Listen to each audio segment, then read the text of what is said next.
Itu keren. Kehidupan dalam rencana Tuhan.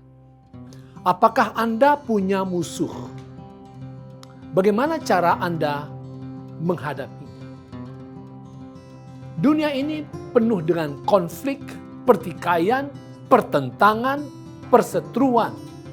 Dan ada berbagai bentuk, misalnya konflik antar negara. Rusia dan Ukraina sekarang ini, sangat menegangkan. Konflik antara opanya Galaskai, yaitu Dodi dan Faisal, tentang hak asuh cucu menjadi dasar konflik. Konflik suami istri, orang tua dan anak, keluarga, rekan kerja, bahkan dengan sahabat. Konflik tentunya menyebabkan ketegangan. Rasa tidak nyamannya sangat besar dan dalam banyak kasus konflik yang tidak terkendali membawa kesusahan bahkan kejahatan. Pertanyaan, mengapa orang cenderung untuk berkonflik? Yang pertama, Matius 13 ayat yang ke-25 mengatakan, tetapi pada waktu semua orang tidur, datanglah musuhnya menaburkan benih lalang di antara gandum itu lalu pergi. Saudara, ada musuh, setan yang menabur bibit kejahatan di antara kita atau di hati kita dan tanpa kita sadari itu menyusup. Yang kedua, Kolose 1 ayat yang ke-21 mengatakan, juga kamu yang dahulu hidup jauh dari Allah dan yang memusuhinya dalam hati dan pikiran seperti yang nyata dari perbuatanmu yang jahat. Artinya pada dasarnya kita yang berdosa ini, kita orang-orang berdosa dan kita ini memusuhi Allah pencipta. Langkah yang paling mendasar untuk kita hidup bebas dari konflik adalah selesaikanlah dulu konflik kita dengan Tuhan. Berdamailah dengan Tuhan. Tanpa perdamaian dengan Tuhan, kita akan terus hidup dalam berbagai permusuhan, perseteruan, pertentangan, konflik. Baik dengan istri, suami, anak, orang tua, tetangga, bahkan juga dengan sahabat-sahabat terdekat kita. Tahukah Anda bahwa untuk membebaskan kita dari berbagai konflik ini, maka Yesus anak Allah telah datang khusus ke dunia ini. Yesus datang untuk menjadi juru damai bagi kita dengan Allah dan juga dengan siapapun.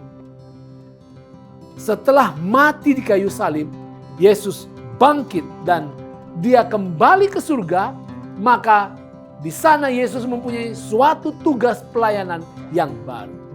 Ibrani 8 ayat yang ke-6 katakan, tetapi sekarang ia telah mendapat suatu pelayanan yang jauh lebih agung, karena ia menjadi pengantara dari perjanjian yang lebih mulia, yang didasarkan atas janji yang lebih tinggi.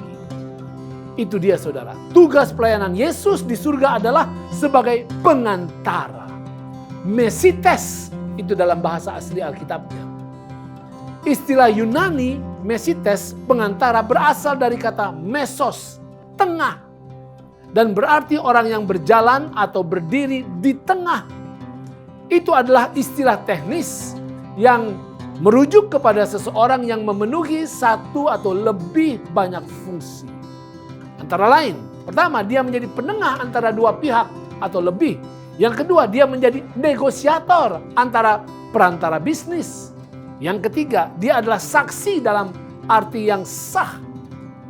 Dan yang keempat, yaitu orang yang berdiri sebagai jaminan dan dengan demikian menjamin pelaksanaan kesepakatan atau perdamaian.